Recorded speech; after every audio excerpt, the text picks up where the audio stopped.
Hi friends, 5 minute റെസിപ്പീസിൻ്റെ മറ്റൊരു പുതിയ വീഡിയോയിലോട്ടേക്ക് എല്ലാവർക്കും സ്വാഗതം. അപ്പോൾ ദീപാവലിയൊക്കെ അടുത്ത് വന്നിരിക്കുകയല്ലേ. അപ്പോൾ നമുക്കിന്നൊരു സ്വീറ്റിൻ്റെ റെസിപ്പി കാണാം. കറാച്ചി ഹൽവ. ഭയങ്കര സ്വീറ്റ് ആൻഡ് സോഫ്റ്റ് ആയിട്ടുള്ളൊരു ഹൽവയായത്.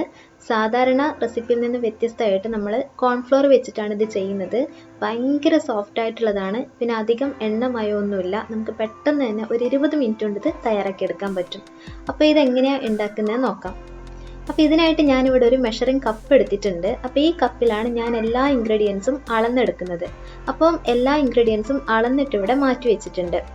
അപ്പോൾ നമുക്ക് ആദ്യം ആവശ്യമുള്ളത് 1 കപ്പ് കോൺഫ്ലോർ ആണ്. നമുക്ക് ഷോപ്പിൽ ഈ കോൺഫ്ലോർ വാങ്ങിക്കാൻ കിട്ടും. ഇനി ഇതിലേക്ക് 2 കപ്പ് വെള്ളം കൂടെ ചേർത്ത് കൊടുക്കുക. സാധാരണ പച്ചവെള്ളമാണ് ചേർക്കുന്നത്. എന്നിട്ട് ഇത് നന്നായിട്ടൊന്ന് മിക്സ് ചെയ്തെടുക്കണം. ഒട്ടും കട്ടയില്ലാണ്ട് വേണം മിക്സ് ചെയ്തെടുക്കാനായിട്ട്. അപ്പം നമ്മളിവിടെ കോൺഫ്ലോർ നന്നായിട്ട് മിക്സ് ചെയ്തെടുത്തിട്ടുണ്ട്. ഇനി നമുക്ക് മറ്റൊരു പാത്രത്തിലോട്ടേക്ക് 2 കപ്പ് പഞ്ചസാര ചേർത്ത് കൊടുക്കാം. അപ്പം നമുക്കൊരു പഞ്ചസാര പാനി ഉണ്ടാക്കണം. അപ്പം അതിന് വേണ്ടിയിട്ട് 2 കപ്പ് പഞ്ചസാര ചേർത്തു. അതിലോട്ടേക്ക് 2 കപ്പ് വെള്ളവും കൂടെ ചേർത്ത് കൊടുക്കുക. ഇനി ഇത് നമുക്കൊന്ന് തിളപ്പിച്ചെടുക്കണം. ഒരു സ്പൂണ് വെച്ചിട്ട് ഇത് ഇളക്കിക്കൊണ്ട് വേണം തിളപ്പിച്ചെടുക്കാനായിട്ട്. അപ്പോൾ ഇത് തിളക്കുമ്പോഴേക്കും ഇതിലുള്ള പഞ്ചസാര നന്നായിട്ട് അലിഞ്ഞ് ഇതിലേക്ക് ചേർന്നിട്ടുണ്ടാവും. അപ്പോൾ അതിനിടയ്ക്ക് നമുക്ക് ഈ ഹൽവ സെറ്റ് ചെയ്യാനുള്ള ഒരു പാത്രം എടുത്തിട്ട് കുറച്ച് നെയ്യ് തടവിയിട്ട് മാറ്റി വെക്കാം. അപ്പം നമ്മുടെ പഞ്ചസാര പാനി ഇവിടെ റെഡി ആയിട്ടുണ്ട്. പഞ്ചസാര കംപ്ലീറ്റ് ആയിട്ട് അലിഞ്ഞ് ചേർന്നിട്ടുണ്ട്. തിളയും വരുന്നുണ്ട്. ഇനി ഫ്ലെയിം ഒന്ന് കുറച്ച് വെച്ചതിന് ശേഷം നമുക്ക് ഇതിലോട്ടേക്ക് കോൺഫ്ലോർ കലക്കി വെച്ചത് ചേർത്ത് കൊടുക്കുക. അതിനുശേഷം നമ്മൾ നിർത്താതെ ഇതുപോലെ ഇളക്കിക്കൊണ്ടിരിക്കണം. എന്നിട്ട് വേണമെങ്കിൽ നമുക്ക് കുറച്ചൊന്ന് ഫ്ലെയിം കൂട്ടി വെക്കാം. ഇനി ഇതിലോട്ടേക്ക് 1 ടീസ്പൂൺ നാരങ്ങാ നീരും കൂടെ ചേർത്ത് കൊടുക്കുക. പിന്നെ അതിൻ്റെ കൂടെ ഇതൊന്ന് കട്ടിയായി വരുന്ന സമയത്ത് കുറച്ച് സമയം കഴിയുമ്പോൾ കട്ടിയായി വരും. കുറച്ച് റെഡ് ഫുഡ് കളറും കൂടെ ചേർക്കുന്നുണ്ട്. ഒരു 1/2 ടീസ്പൂണോളം മാത്രമേ ചേർക്കുന്നുള്ളൂ. അതിനുശേഷം നമ്മൾ ഇതുപോലെ കൈവെക്കാണ്ട് ഇളക്കിക്കൊണ്ടിരിക്കണം. ഇനി ഇതിലോട്ടേക്ക് ഒരു 1.5 ടേബിൾ സ്പൂൺ നെയ്യാണ് ഞാൻ ചേർത്ത് കൊടുക്കുന്നത്.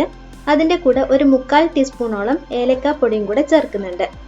എന്നിട്ട് ഇതുപോലെ നന്നായിട്ട് ഇതൊന്ന് മിക്സ് ചെയ്തെടുക്കുകയാണ് ചെയ്യേണ്ടത്. നമ്മൾ ഇനി ഒരു മീഡിയം ഫ്ലെയിമിലിട്ടാലും കുഴപ്പമില്ല. ഇനി ഇതിലോട്ടേക്ക് ഞാൻ കുറച്ച് അണ്ടിപ്പരിപ്പും മുന്തിരിയും ബദാമൊക്കെയാണ് ചേർത്ത് കൊടുക്കുന്നത്.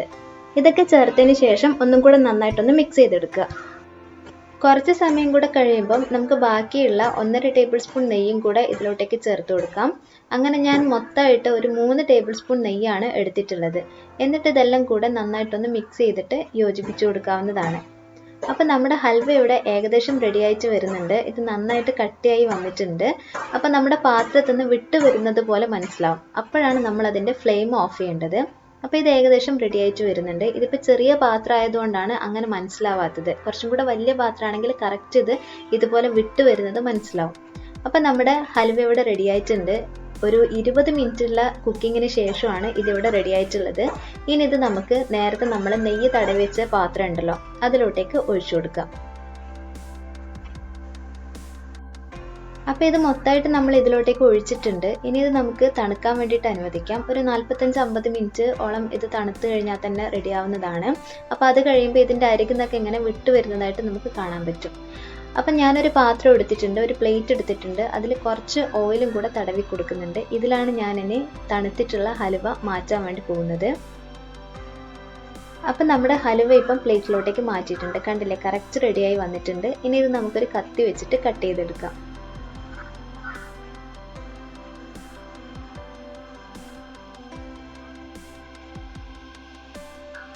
ഭയങ്കര സ്വീറ്റ് ആയിട്ടുള്ള ഒരു ഐറ്റമാണിത്. നിങ്ങൾക്ക് വേണമെങ്കിൽ ഇത് തയ്യാറാക്കുന്ന സമയത്ത് ഒരു നുള്ളു ഉപ്പ് ചേർത്ത് കൊടുക്കുമ്പം കറക്റ്റ് മധുരം മനസ്സിലാവും. അതായത് മധുരത്തിൻ്റെ ബാലൻസ് കിട്ടാൻ വേണ്ടിയിട്ടാണ്. വേണമെങ്കിൽ മാത്രം ചേർത്ത് കൊടുത്താൽ മതി. ഭയങ്കര സോഫ്റ്റ് ആയിട്ടുള്ള ഹൽവയാണിത്. കോൺഫ്ലോർ വെച്ചിട്ടല്ലേ നമ്മൾ ഉണ്ടാക്കുന്നത്, മൈദയൊന്നുമല്ല. അപ്പം എല്ലാവരും ഇതൊന്ന് ട്രൈ ചെയ്ത് നോക്കുക. ദീപാവലിയൊക്കെ അല്ലേ വരുന്നത്. ട്രൈ ചെയ്തിട്ട് നിങ്ങളുടെ ഫീഡ്ബാക്ക് എന്താണെന്നുള്ളത് ഞങ്ങളെ കമൻ്റായിട്ട് അറിയിക്കുക കേട്ടോ. എങ്ങനെ ഉണ്ടായിരുന്നു, നന്നായിട്ടുണ്ടോ, ടേസ്റ്റി ആണോ എന്നൊക്കെ ഉള്ളത്. നല്ല സോഫ്റ്റ് ആയിട്ടുള്ള ഒരു ഹൽവയാണ് കേട്ടോ ഇത്. അപ്പം ഇതിൻ്റെ പേര് എന്ന് പറയുന്നത് കറാച്ചി ബോംബെ ഹൽവ എന്നാണ് ഇതിന് പറയുക. അപ്പം എൻ്റെ വീഡിയോസ് നിങ്ങൾക്ക് ഇഷ്ടമാവുകയാണെങ്കിൽ തീർച്ചയായിട്ടും ലൈക്ക് ചെയ്യുക, ഷെയർ ചെയ്യുക. പിന്നെ സബ്സ്ക്രൈബ് ചെയ്ത് കഴിഞ്ഞാൽ നിങ്ങൾക്ക് കൂടുതൽ വീഡിയോസ് കാണാൻ വേണ്ടി പറ്റും. അതിൻ്റെ കൂടെ തന്നെ തൊട്ടടുത്തുള്ള ആ ഒരു ബെല്ലിൻ്റെ ഒരു ബട്ടൺ ഉണ്ടല്ലോ, അത് ക്ലിക്ക് ചെയ്തിട്ട് ഓൾ എന്നുള്ള ഓപ്ഷൻ കൂടെ സെലക്ട് ചെയ്ത് കഴിഞ്ഞാൽ ഞാൻ വീഡിയോ അപ്ലോഡ് ചെയ്യുമ്പോഴൊക്കെ നിങ്ങൾക്ക് നോട്ടിഫിക്കേഷൻ കിട്ടുന്നതായിരിക്കും. അപ്പോൾ വീണ്ടും നാളെ 2 മണിക്ക് കാണാം. അതുവരെയും ടേക്ക് കെയർ, ബൈ ബൈ.